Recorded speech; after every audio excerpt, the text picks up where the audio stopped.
So tama ba yun? I just told 500,000 people that I'm going to upload one video every single day for 2026, for the entire year ng 2026.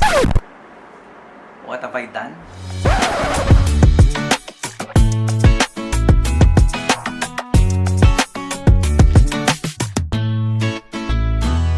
So, let me explain.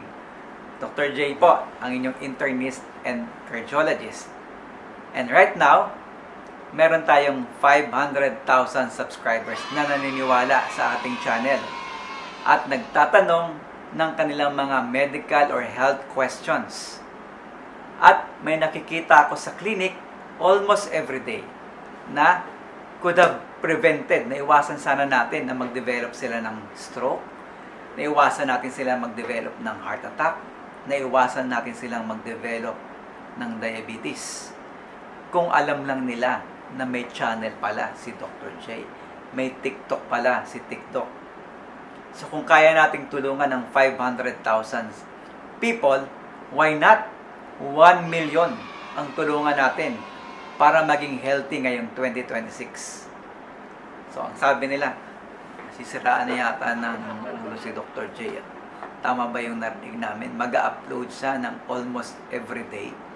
So, 365 videos in 1 year. Kaya ba yan? So, gigising ka ng 5 a.m., gagawa ka ng content, magbe-breakfast ka, and then, kape, and then, clinic, and then, pag-uwi, magbabasa. So, nasa ng social life ni Dr. J niyan?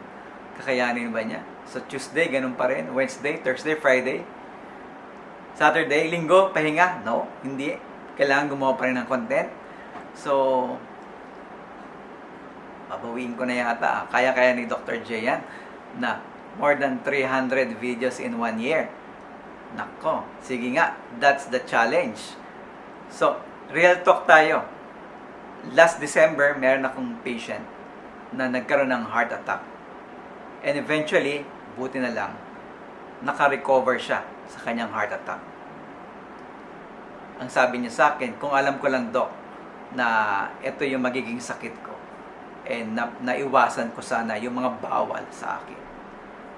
So, kung alam lang niya, at kung may channel lang na napanood siya, at na nakapag-subscribe siya sa ating channel, kahit pa paano sana, yung video natin, yung one single video na gagawin natin, kahit isa man lang ay matulungan niya na hindi mag-develop ng heart attack. Kahit isa man lang sa video natin, makaiwas na bumaba ang blood sugar ng ating mga pasyente.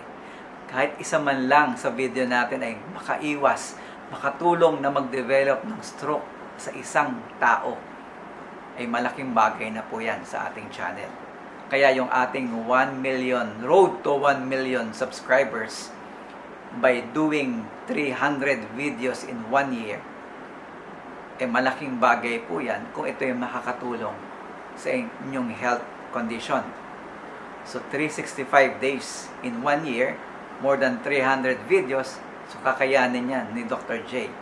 Pagka tayo naniniwala na kailangan maging healthy tayo, hindi lang para sa sarili natin, kundi para rin sa ating mga pamilya at kaibigan at sa community. So again, day 1 of 365 days challenge ng The Javison Channel. Challenge kay Dr. J, challenge kay TikTok. Teka. Ano bang video natin bukas? Kailan ko palang gumawa?